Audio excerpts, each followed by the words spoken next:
The Vietnam War is probably the most famous conflict of the post-World War II 20th century, and everyone knows the main point. The United States lost it. But when it comes to the details, things become far more complicated. Why was Vietnam divided? Why did the United States get involved? And why did it ultimately lose? How was napalm used? And what exactly was the Viet Cong? To begin with, how did Vietnam end up split into North and South in the first place? Before World War II, Vietnam, along with Laos and Cambodia, was part of French Indochina, a colony of France. After the Japanese occupation, a puppet state known as the Empire of Vietnam was established. But as early as 1941, in China, the future leader of the North created the League for the Independence of Vietnam, better known as the Viet Minh. Key positions within the movement were held by communists under the leadership of Ho Chi Minh. During World War II, he actively cooperated with the United States, which supplied the Viet Minh with weapons and ammunition to fight against the Japanese. After Japan's surrender, Ho Chi Minh seized Hanoi and other major cities, proclaiming the establishment of the Independent Democratic Republic of Vietnam. However, France refused to accept this and sent an expeditionary corps to Indochina, beginning the First Indochina War in December 1946. The French army was unable to defeat the guerrillas on its own, and starting in 1950, the United States began providing assistance. The war continued with varying success for another 4 years, and in 1954, after France's defeat at Dien Bien Phu, the Geneva Accords were signed. According to the agreement, Vietnam was temporarily divided along the 17th parallel into North and South, in many ways similar to what had happened in Korea.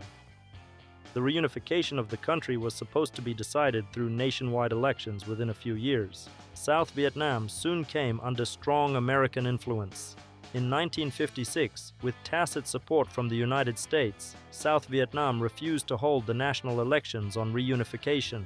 The new constitution included provisions criminalizing the spread of communist ideology. Political opponents of the regime were persecuted.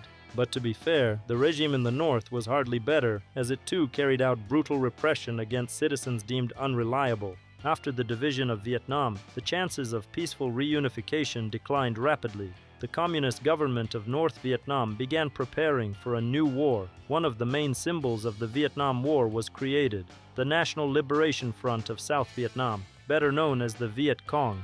Beginning in 1957, a guerrilla war unfolded in South Vietnam, waged by the Viet Cong against the regime of Ngo Dinh Diem. In 1959, North Vietnamese leadership decided to provide direct military support to the insurgents.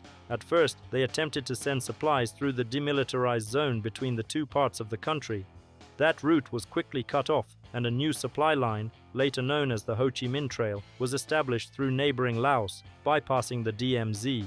Through this trail, regular units of the North Vietnamese Army, as well as weapons and supplies, were transported south. In 1965, after years of providing funding, weapons, and military advisors, the United States committed to full-scale involvement in the war. One of the primary reasons, of course, was America's fear of the spread of communism. U.S. leaders believed in what became known as the domino theory, that if Vietnam fell to communism, neighboring countries would follow one after another. A new phase of the war began, in which the United States sought to force North Vietnam into peace. And the most effective way to force peace, as it was understood at the time, was the massive destruction of the enemy's capabilities. Thus began Operation Rolling Thunder, a prolonged bombing campaign against North Vietnam, the most sustained aerial bombardment since World War II. The intensity was such that officials spoke openly about bombing Vietnam back to the Stone Age. In March 1965, 2 battalions of U.S. Marines were deployed to South Vietnam. From that moment on, the United States became a direct participant in what was essentially a civil war. By the end of 1965, around 185,000 American troops were stationed in South Vietnam. Over the next 3 years, the contingent grew dramatically, reaching a peak of about 540,000 troops. From the beginning of direct U.S. involvement, the primary objective was to eliminate the Viet Cong presence in the South.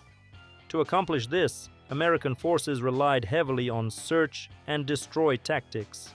In simple terms, units would locate enemy forces and pin them down in a specific area until American air power and artillery could obliterate the zone. US troops were constantly reacting to small mobile guerrilla groups, which required deploying ever larger numbers of units. Air power played a major role.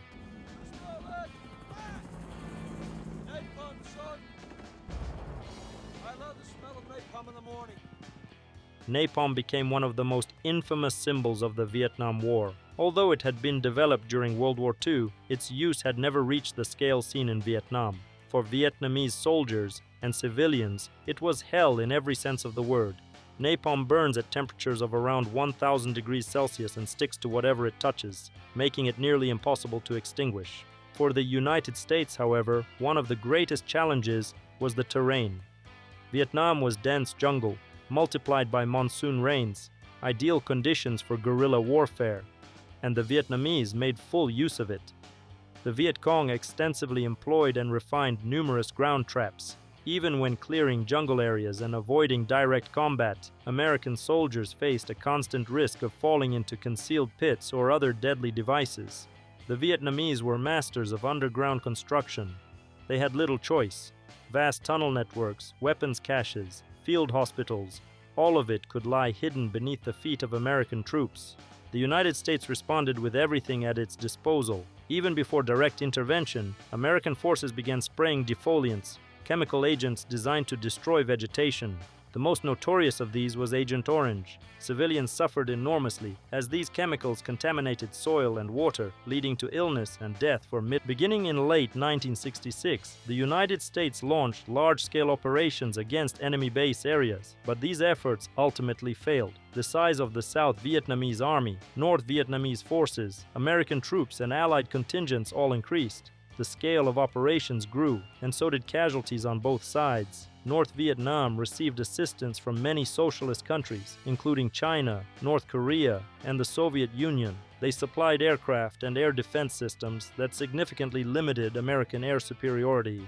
Hoping to turn the tide of the war, North Vietnamese leadership began planning a large-scale offensive in mid-1967 aimed at overthrowing the South Vietnamese government and encouraging U.S. withdrawal. For the first time, major southern cities would be targeted. Although U.S. command was aware that an offensive was being prepared, it underestimated its scale. The element of surprise also played a crucial role. The offensive began during Tet, the most important holiday in Vietnam, during which both sides had observed informal ceasefires in previous years. During Tet in 1968, the ceasefire was broken. On January 30th to 31st, North Vietnamese and Viet Cong forces launched coordinated attacks across South Vietnam, including in the capital, Saigon. By early March, the Tet offensive had been repelled. The government remained in power, territories were retaken by American and South Vietnamese forces, and the Viet Cong suffered devastating losses from which they never fully recovered. Militarily, the offensive was a failure for the North. Psychologically, however, it became a turning point in the war. The scale of the attacks, widely covered by the media, shocked the American public. The very fact that communist forces could mount such an operation demonstrated that they were far from defeated. In November 1968, Richard Nixon won the U.S. presidential election, campaigning under the slogan of achieving peace with honor. The clear sensitivity of the American public to mounting casualties led communist forces in South Vietnam to adjust their objectives. During the offensive in early 1969, their primary goal was to inflict losses on American troops. In February, North Vietnamese forces attacked a number of U.S. bases. The assaults were repelled, though not without losses on the Allied side. From that point forward, U.S. strategy shifted toward strengthening the armed forces of South Vietnam and creating the conditions necessary for the gradual withdrawal of American troops.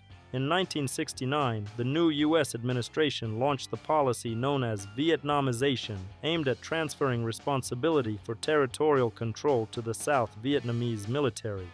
In practical terms, the purpose of this policy was to find a viable path for disengaging U.S. forces from the conflict zone.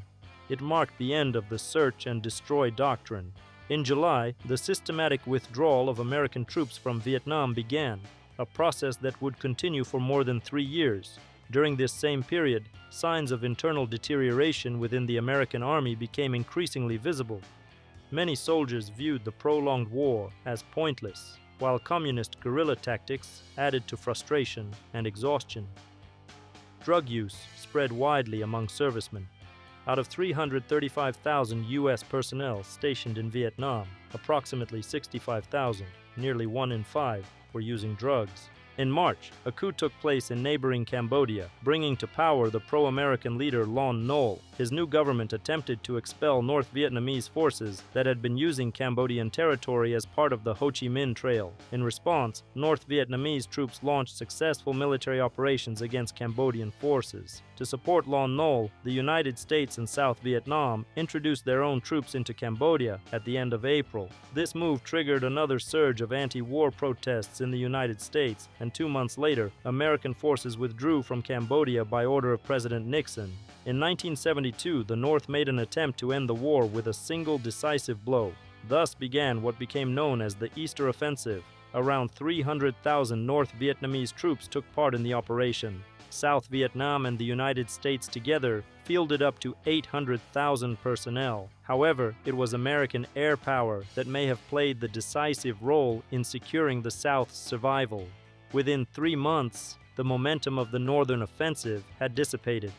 According to some sources, North Vietnamese losses were so severe that until March 1975, they did not conduct a single major strategic operation. For the Army of the Republic of Vietnam, however, this battle became a moment of triumph.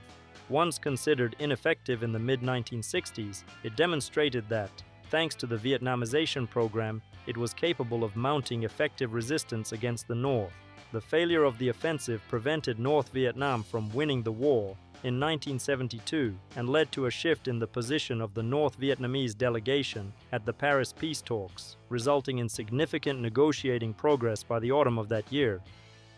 American forces left Vietnam. After the agreements were signed, Congress reduced financial assistance to the South in 1974. Already in crisis, South Vietnam was unable to resolve its mounting problems on its own. Meanwhile, North Vietnam continued sending reinforcements to its forces in the south along the Ho Chi Minh Trail. Increasing portions of South Vietnamese territory were de facto falling under northern control. In early March 1975, North Vietnamese forces launched a large-scale offensive. The South Vietnamese army was disorganized and, in most areas, unable to offer effective resistance. In the course of a 2-month campaign, northern forces captured the majority of South Vietnam. At 11:30 a.m. on April 30, 1975, Communist forces raised their flag over the Independence Palace in Saigon. The war ended in complete victory for North Vietnam. It remains one of the most famous wars in modern history, not least because of the unmistakable defeat of the United States. North Vietnam demonstrated that despite napalm and overwhelming technological superiority, skillful use of terrain and guerrilla warfare could defeat one of the most powerful nations in the world. For the United States, the war showed just how powerful the influence of public opinion could be, even when the voices of protest were thousands of miles away from the battlefield.